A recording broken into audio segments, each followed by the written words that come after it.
Welcome to the Joseph Goldstein Insight Hour. This podcast is an expression of our shared interest in self-discovery. Join Joseph as he shares his deep knowledge of the path of mindfulness. If you are interested in supporting this podcast, please go to BeHereNowNetwork.com/Joseph.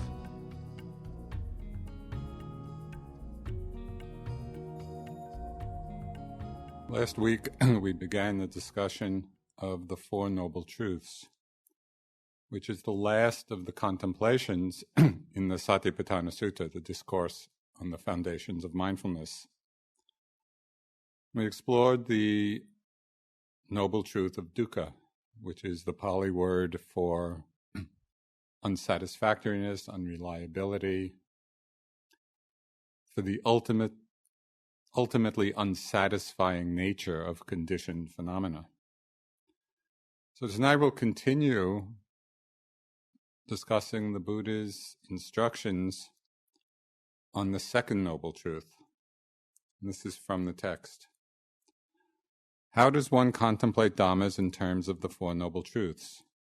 Here one knows it as it really is. This is dukkha. One knows as it really is. This is the origin of dukkha. Now this, bhikkhus, is the noble truth of the origin of dukkha. It is this craving which leads to renewed existence, accompanied by delight and lust, seeking delight here and there. That is craving for sensual pleasures, craving for existence, craving for non-existence.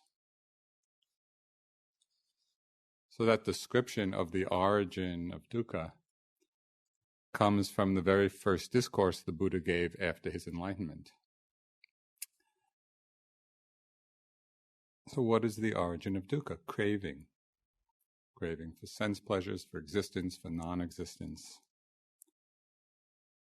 It's really this powerful force of craving in the mind that keeps the whole wheel of samsara going, this whole wheel of conditioned phenomena. What drives it is the force of craving. Buddha said, "Monks, I do not envision even one other fetter, fettered by which beings go wandering and transmigrating for a long, long time, like the fetter of craving." So this is a powerful, seminal force in our lives and in the world.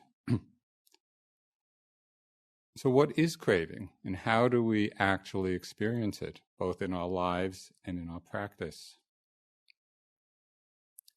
Craving is the translation of the Pali word taṇhā. And taṇhā means thirst. Or sometimes it's described as the fever of unsatisfied longing. You know, and in English, we have the expression thirsting for something. Even when it's very elemental, thirsting for water, or thirsting for food, or thirsting for something to happen.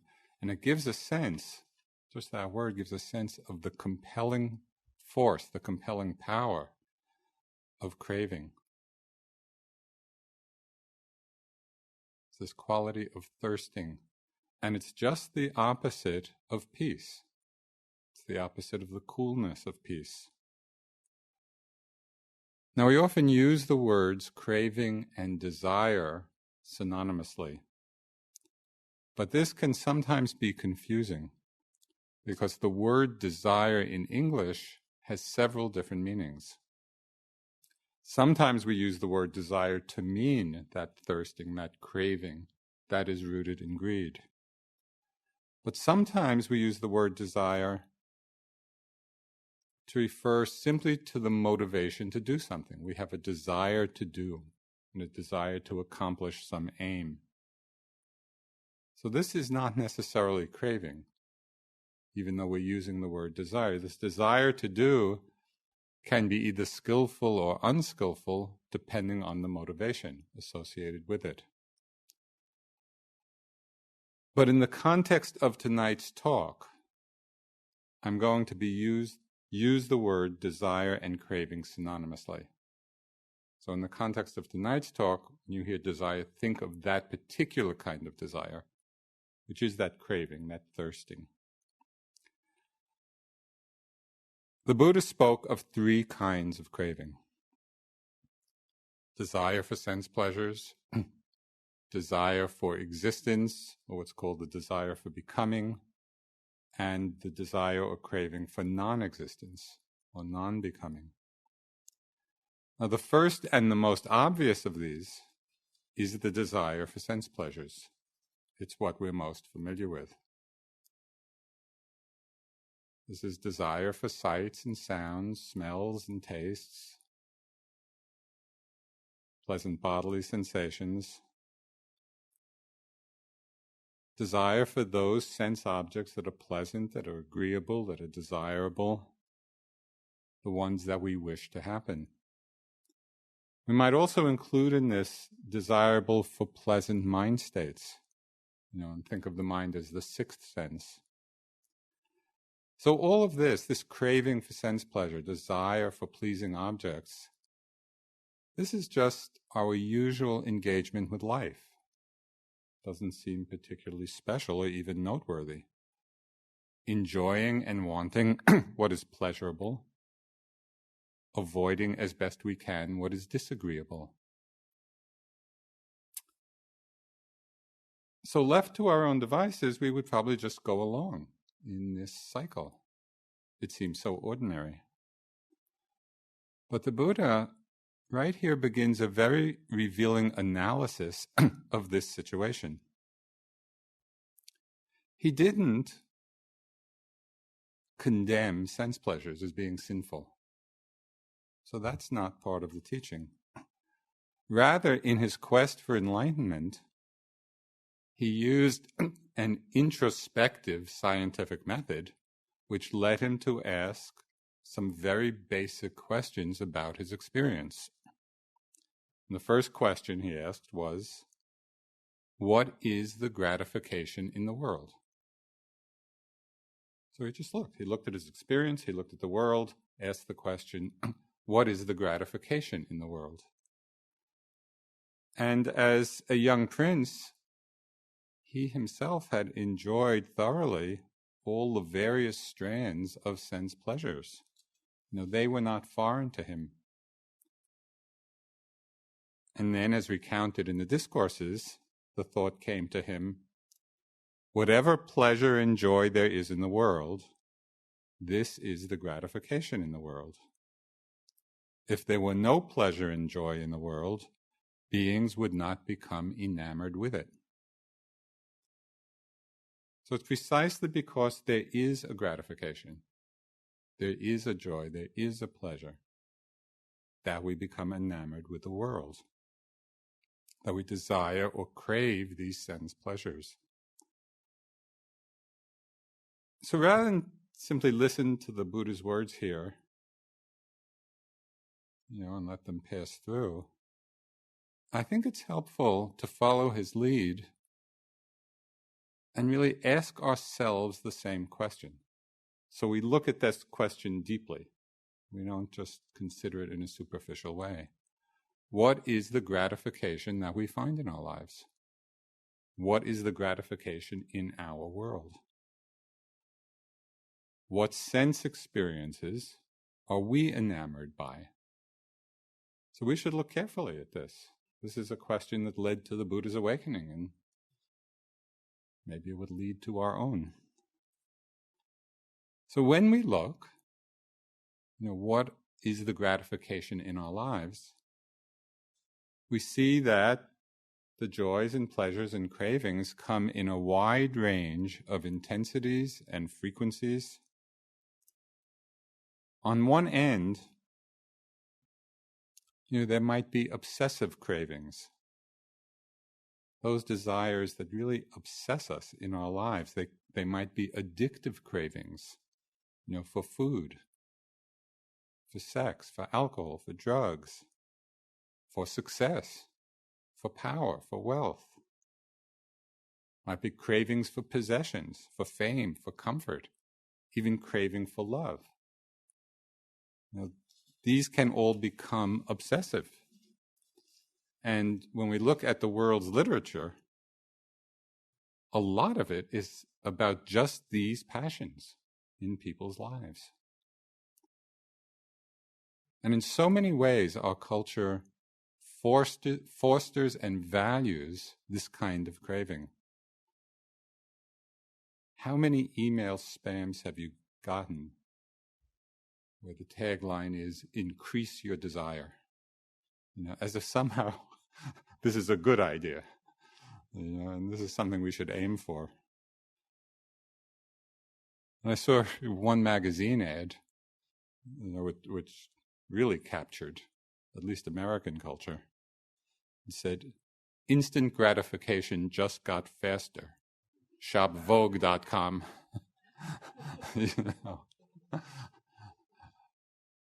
So this is the message that we grow up with.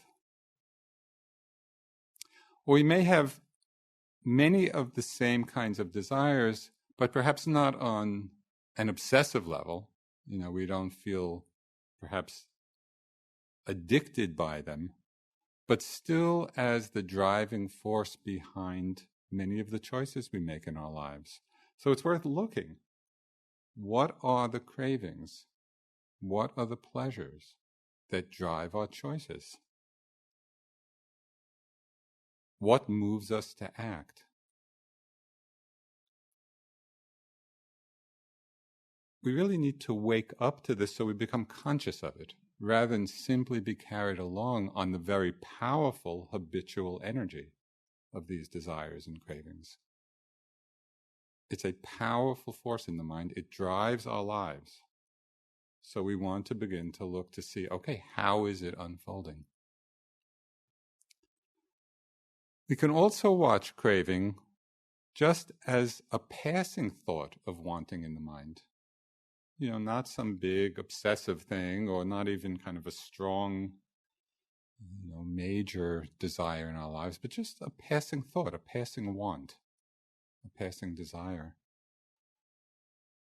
But it's very interesting to watch how deeply rooted and persistent even these little desires can be. And on retreat, it comes up a lot, and I've had many experiences, of being on retreat or off, and I'll have the thought, a cup of tea. And then I'll watch the thought come and go, I don't need it. Cup of tea. No, let it go. And I feel proud of myself in the moment for actually renouncing the desire. Cup of tea. Let it go. Cup of tea. Let it go. More often than not, note it, get it. It's like the desire is just there, just waiting for the slightest bit of opening, and we act. It's a strong, habituated force. These different patterns of craving, of desire, of wanting, are so familiar to us. They just seem like the very ordinary fabric of our lives. They're so much a part of who we take ourselves to be that largely they remain invisible until we bring some mindful awareness to them. The retreat environment is very conducive to really looking at and becoming aware of desire and craving on all of these levels, the very strong ones, the momentary ones.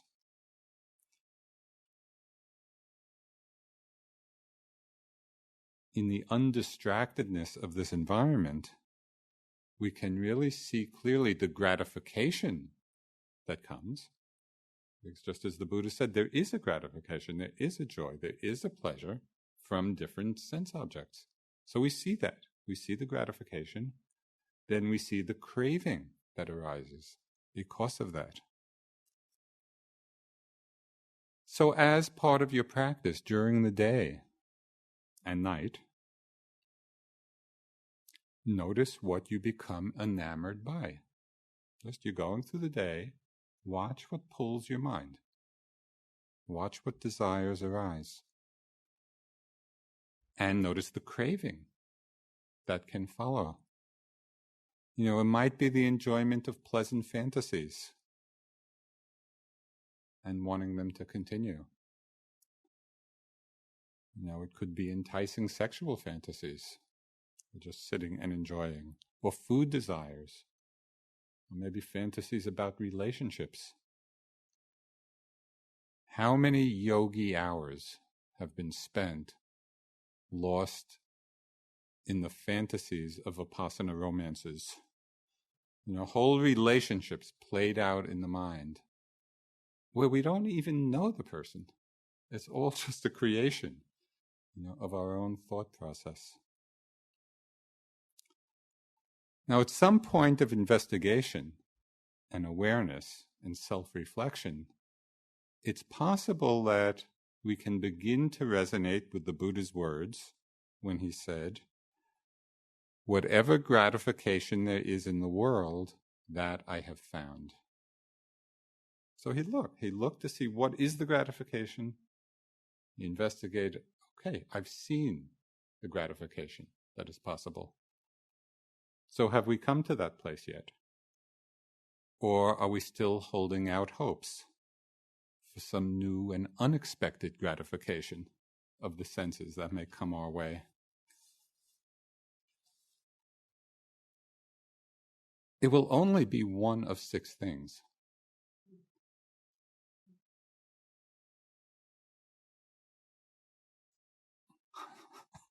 It will be just another sight or another sound or another smell or another taste or another sensation or another pleasing mind state. How many do we need to experience before we can say, whatever gratification there is in the world, I have seen it? But the Buddha did not stop here. He didn't stop with his understanding of gratification. He then asked the next very probing question. O monks, I set out seeking the drawbacks in the world. Now, drawbacks, again, is the translation of a Pali word, adinawa, and it can mean drawbacks, it can mean defects, it can mean disadvantages, it can mean dangers. So it's all those things. I set out to see maybe what colloquially we could say the downside of things. Right? What's the downside in our experience in the world? So the Buddha went on, and whatever downside there is in the world, that I have found. Namely, the world is impermanent, bound up with dukkha, subject to change. So what the Buddha is here calling the downside or the drawbacks of the world is precisely that first noble truth of dukkha that we talked in some detail about last week.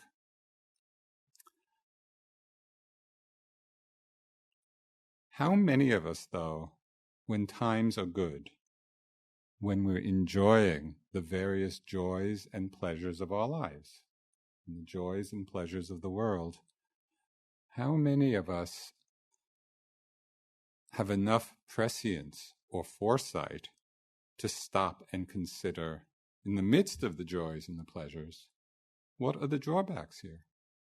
Is there a downside to this? Are there disadvantages to craving? This is from one of the Buddha's discourses. He said, people who are not free from lust for sensual pleasures, who are devoured by craving for sensual pleasures, who burn with the fever of sensual pleasures, still indulge in sensual pleasures. The more they indulge, the more their craving for sensual pleasure increases, and the more they are burned by the fever of them. Yet they find a certain measure of satisfaction and enjoyment in dependence on the 5 chords of sensual pleasure. Is that us or not? We're not free from lust or desire for sense pleasures. There's a feverish quality often to them. yet we find a certain satisfaction and enjoyment and dependence on them. So we need to look, we need to ask, just as the Buddha did, what are the defects? What is the downside of this? It's not a question of just kind of hearing the teachings and taking it on faith. It's all an invitation for us to look at our own lives and to see for ourselves. So there are several ways of understanding what we could call the downside or disadvantage of craving for sense pleasures. First, they don't, in the end, deliver on their promise of happiness. We believe that the experience of different sense pleasures will bring us happiness because of the pleasant feelings that arise. In the sense pleasures, we do have pleasant feelings. And it does bring us happiness for some period of time. The problem is that the pleasant feelings are very impermanent, and sometimes momentarily so. And sometimes they last a little bit, but they inevitably will go. Sometimes they're really just a momentary hit. The pleasant feelings that we experience are arising and passing away. They change and disappear. They just go one after another, after another. And what's amazing, when we consider our lives, in an effort to keep getting another hit of sense pleasure, another hit of pleasant feelings, we go after them, and then our life is over. And what have we actually gotten? It's like trying to quench one's thirst by drinking salt water. It only makes us thirstier. It doesn't actually quench our thirst. So we should look and see how many pleasant feelings have we already had in our lives.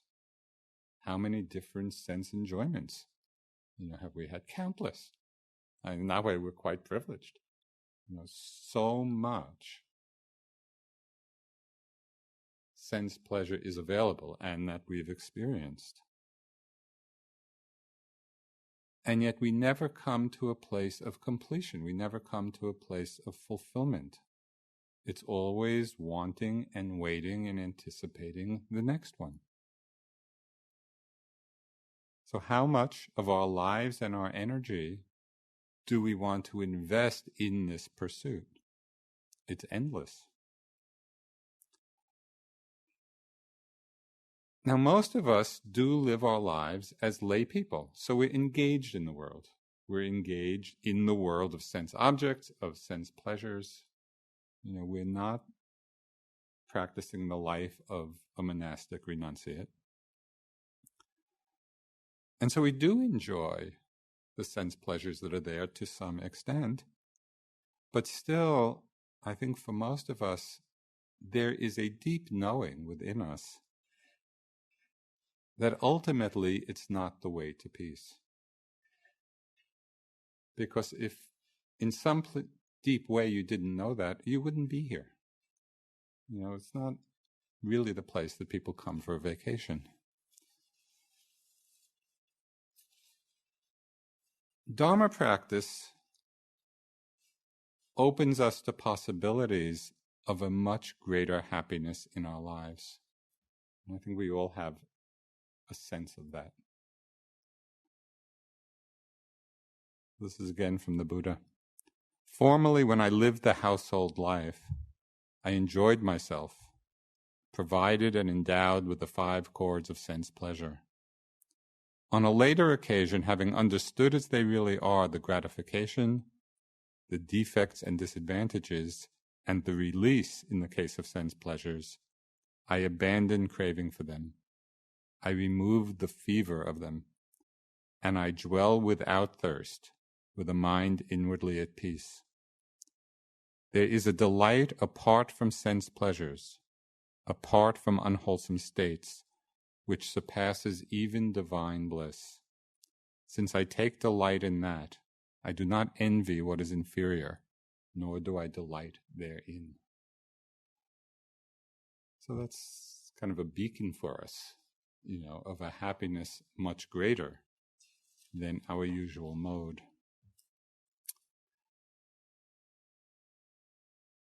So the first drawback of relying on the gratification of sense pleasures for our happiness is that it doesn't ultimately accomplish our aim.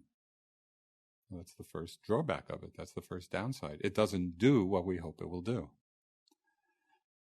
The second danger is that when craving becomes a strong and powerful force in the mind, it can lead us to many unwholesome actions, creating more unwholesome karma. We know how many crimes of passion, the newspapers are filled with craving leading to unwholesome action. Buddha laid out 9 things rooted in craving. So I want to read them. And just as I read them, see which ones, we can understand as having some relevance to our own lives. Some will, some won't. But they're all rooted in craving.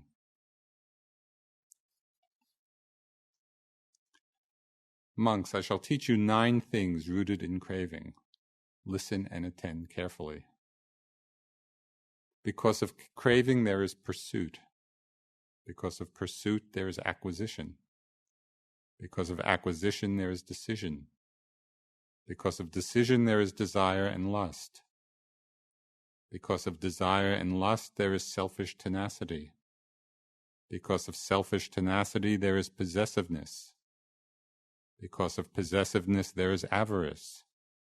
Because of avarice, there is concern for protection. And for the sake of protection, there is the seizing of weapons, and various evil, unwholesome things, such as quarrels, strife, dissension, and offensive talk, slander, and lies. These are the 9 things rooted in craving. So I find it interesting to look in this regard, not only on the personal level, but on the national level. How many of these things that were mentioned, including the taking up of weapons, for the sake of protection, because of avarice, and the unwholesome things such as quarrels, strife, dissension, slander, lies. How much of international discourse is rooted in these things rooted in craving? And then we can look in our own lives. It would be an interesting investigation to look when we are feeling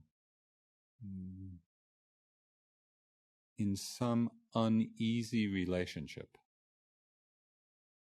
We're feeling some frustration, we're feeling some possessiveness, we're feeling some strife, some dissension.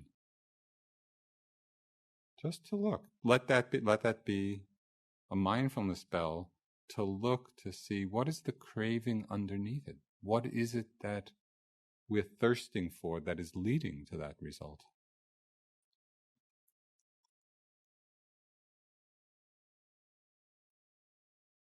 So there's the disadvantage of craving in that it doesn't accomplish its aim. It leads to many unwholesome actions.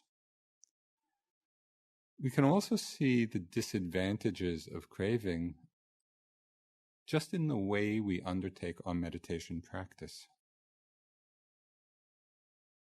Have you noticed times at all of expectation in the mind?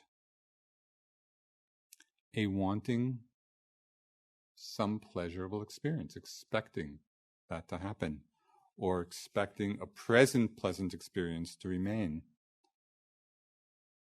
Now the danger here, and this is worth looking at, is that the expectation, the wanting, always brings about a quality of agitation in the mind.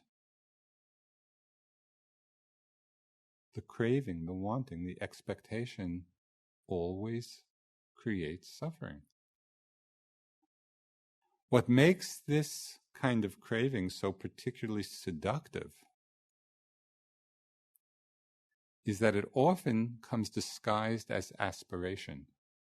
We think we're having this noble Dharma aspiration. But when we look more carefully, it's not aspiration at all. It's just wanting. It's just craving. And these two states are very different and would be worth looking carefully so that we can distinguish them clearly. Aspiration, the aspiration for awakening, the aspiration to arouse compassion. Aspiration always inspires us. Expectation in the mind, this wanting in the mind, the wanting of craving, just locks us into cycles of hope and fear. Hope that what we want will happen, and fear that it never will happen. And that's what expectation does to us.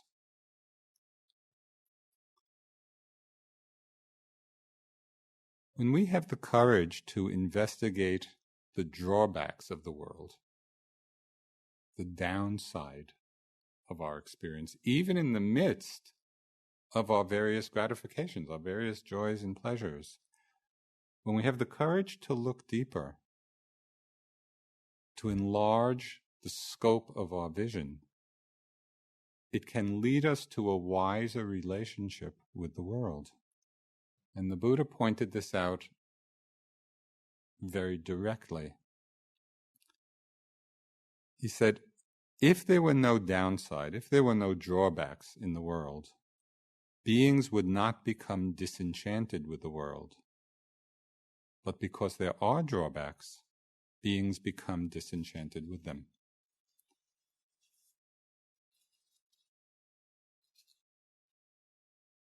Now it's interesting right now and illuminating to watch our reaction to this teaching. How are we relating now, as we hear this, to talk of the downside of things, the disadvantages of things, the drawbacks, the dangers?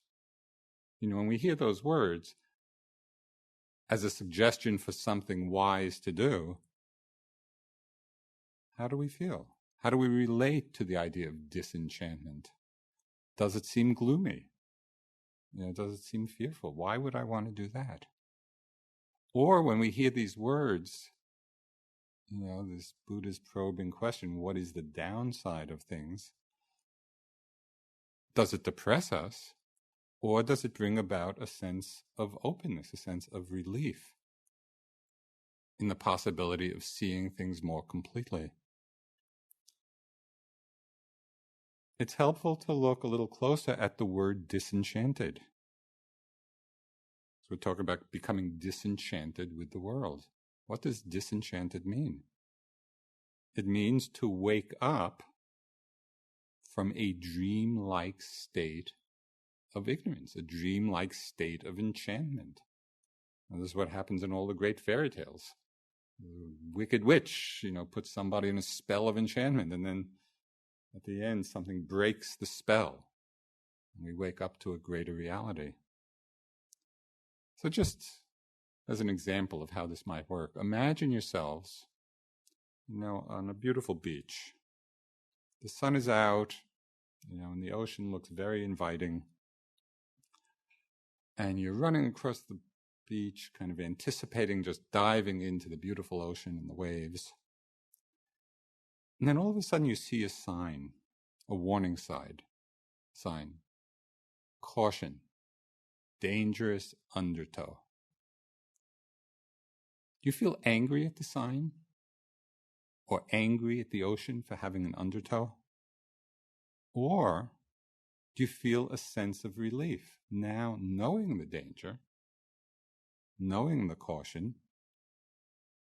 You can actually be at ease, acting wisely, and appropriately in that situation. Opening to the drawbacks, opening to the downside, actually makes our relationship to the world more appropriate. It makes for a wiser relationship because we're seeing the picture more completely.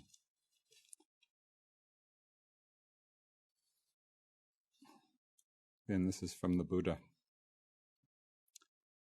O monks, I set out seeking the gratification in the world. Whatever gratification there is in the world, that I have found. I have clearly seen with wisdom just how far the gratification of the world extends. I set out seeking the drawbacks in the world. Whatever drawbacks there are in the world, that I have found. I have clearly seen with wisdom just how far the drawbacks in the world extend. I set out seeking release, freedom from the world. Whatever release there is from the world, that I have found. I have clearly seen with wisdom just how far freedom from the world extends.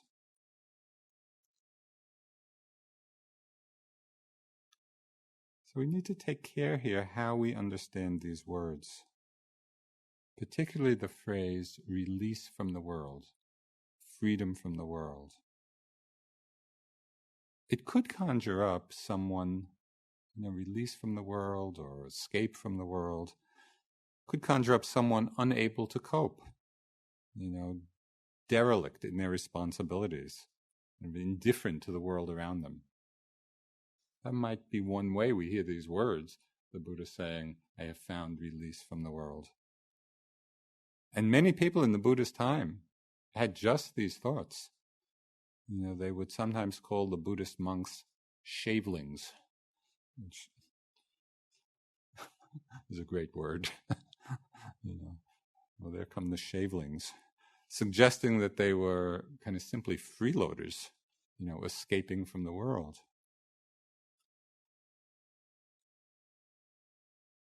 I had a little experience of this myself in the years that I was in India, when I finished college and then was in the Peace Corps and then spent so many years in India. So my immediate family was fine with it, but some members of my extended family, what is he doing there? Most people were, going to graduate school or getting a job, starting a family. And there I was, just sitting around ostensibly, not doing anything, just sitting, watching my breath. I would get these letters, you're killing your mother, come home. But as you know, once we're deeply connected with the Dharma, it becomes the most meaningful context for everything else we do in our lives. The release from the world, the freedom from the world, is not indifference. It's really a release or freedom from ignorance. It's a release of freedom from the forces of craving and diversion and delusion. And this kind of freedom, this kind of release, makes possible a much truer relationship. We really can be of genuine service. And this, of course, is the great aspiration of bodhicitta. That wish, that aspiration. May I awaken from ignorance for the welfare and benefit of all beings. That's what freedom from the world means, or release from the world. It's the release from ignorance.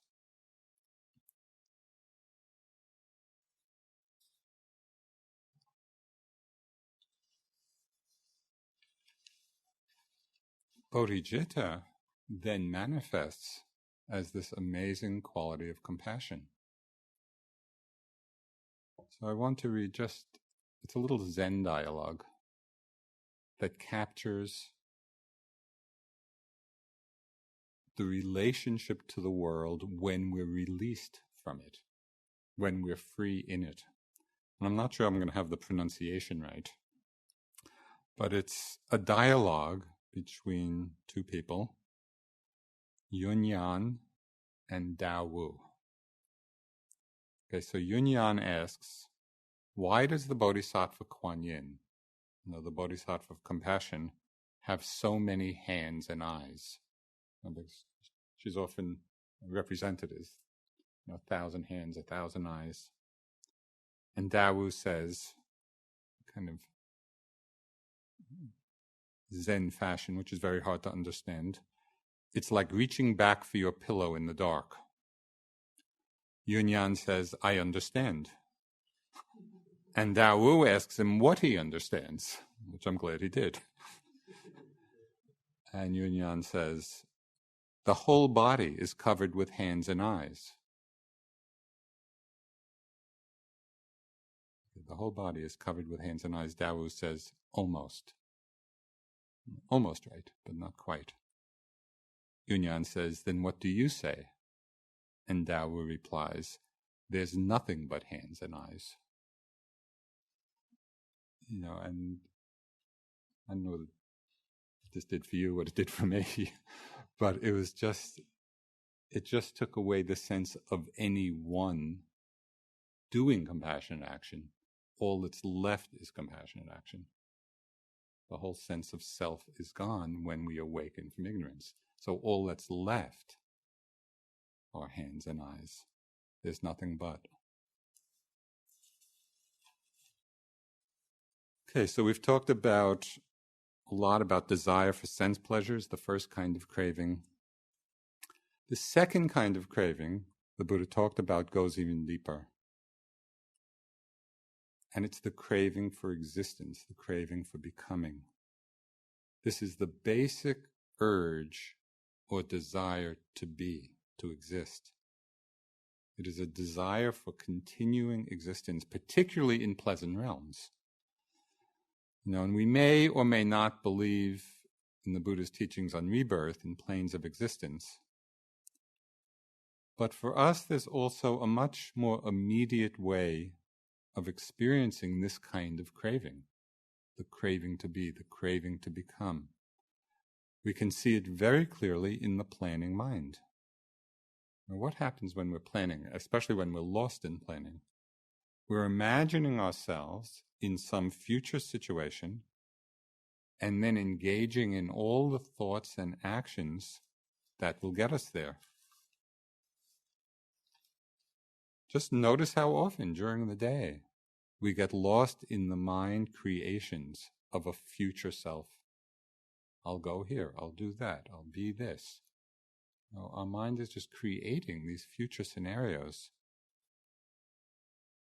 The Buddha gave some very specific and challenging instructions in this regard. So it would be interesting to see if we can apply them. He said, not reviving the past, not hoping to be in the future. Instead, with insight, see each arising state. Not craving after past experience, nor setting one's heart on future ones, not bound up in desire or craving. Not craving after past experience, not setting one's heart on future ones. What would it be like to live like that? I think it would be a radical change for how we do live. And on an even more momentary level, we can see this craving for becoming in our relationship to the unfolding process of the mind and body itself.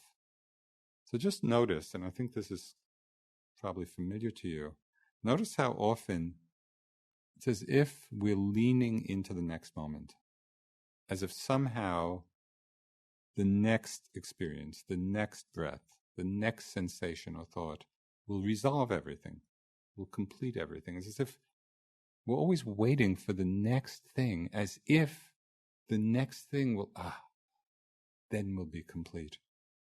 It's what I call the in order to mind. And I'm sure you've seen this when you're mindful, supposedly mindful, watching unpleasant sensations. How often are we watching unpleasant sensations in order for them to disappear? We're not just aware. We're aware with an agenda, or we're with some emotion in order to open further, or in order to feel it more deeply. Again, we're not there simply in the moment with what's arising. We're there to become something else. This is craving for becoming. We forget that liberation is not about becoming anything. It's not about getting anything. It's not about holding on. It's not about craving. It's not about clinging. Ramana Maharshi, the great Indian saint, expressed it very succinctly. He said, try to be less, not more. This craving for becoming is always to become more. And the whole process of liberation is to become less, to let go.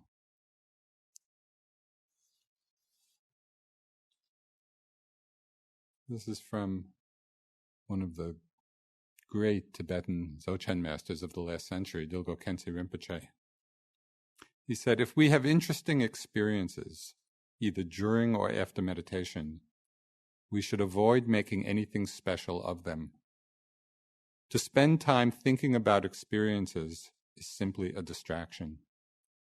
These experiences are simply signs of practice and should be regarded as transient events.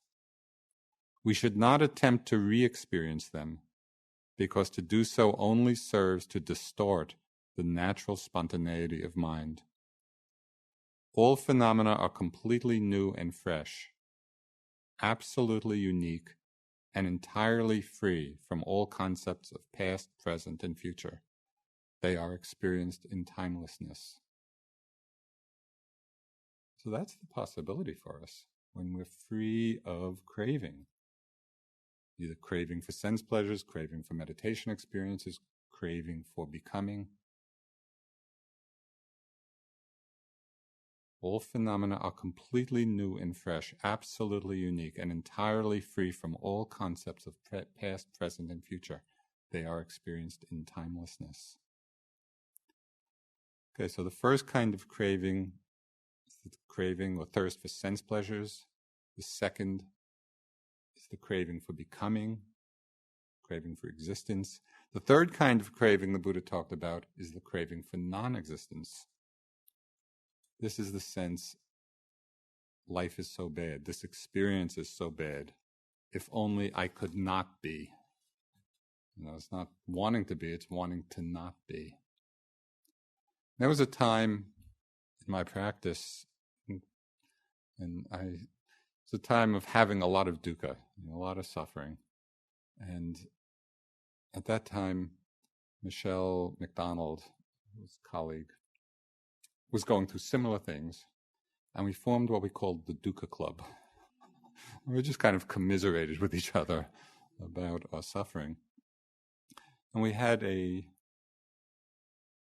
theme poet. I think he's either Central American or Spanish, I'm not sure. His name was Dario.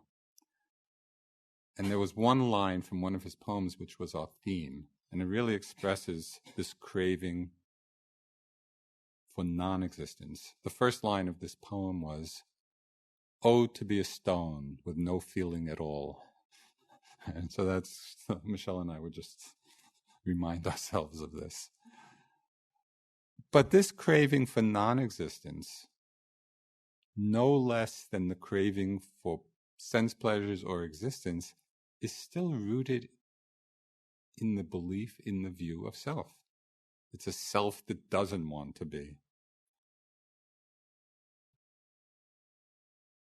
Now, the writer Wei Wu Wei, he described the absurdity of these cravings based on self, based on ego. He said, destroy the ego, hound it, beat it, snub it,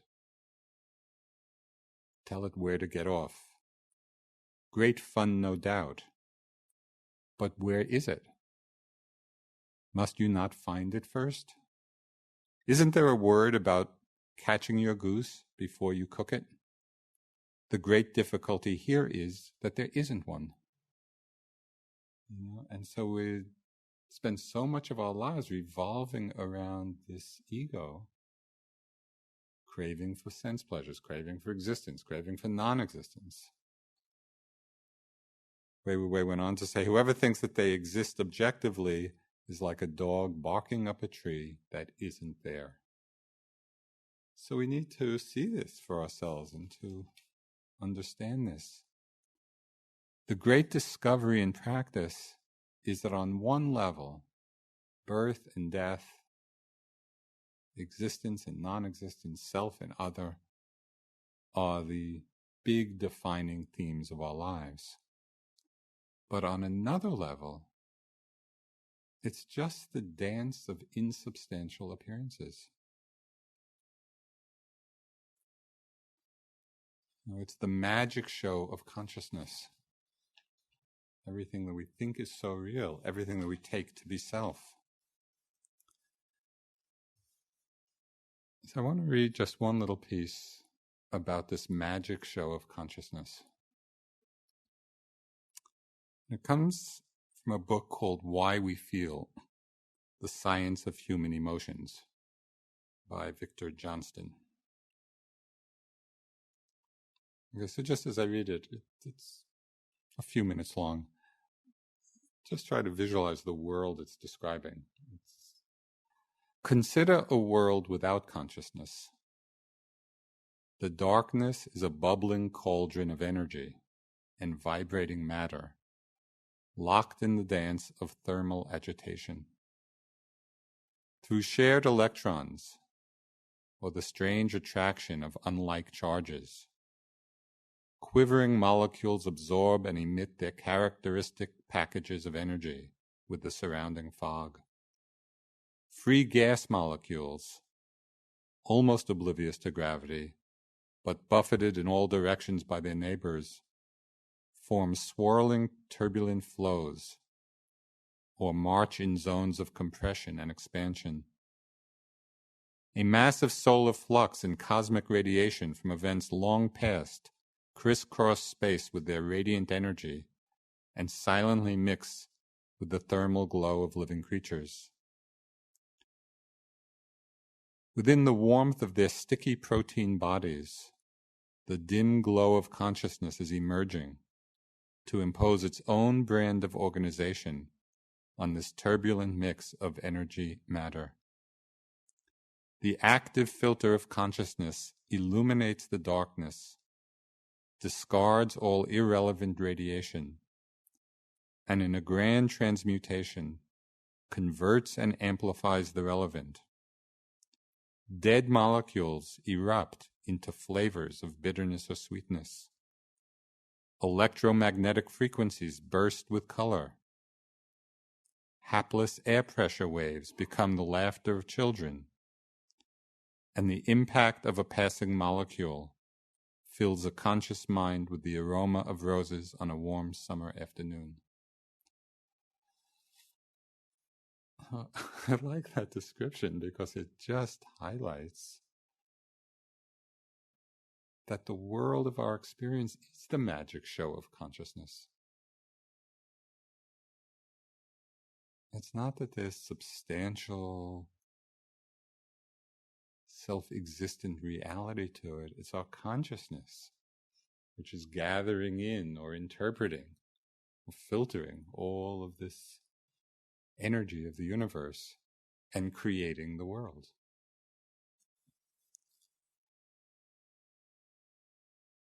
So on the early morning of the Buddha's enlightenment, when his understanding of the Four Noble Truths was complete, it said that the first words that came into his mind after his awakening, what we could call the song, his great song of enlightenment, he said, realized is the unconditioned.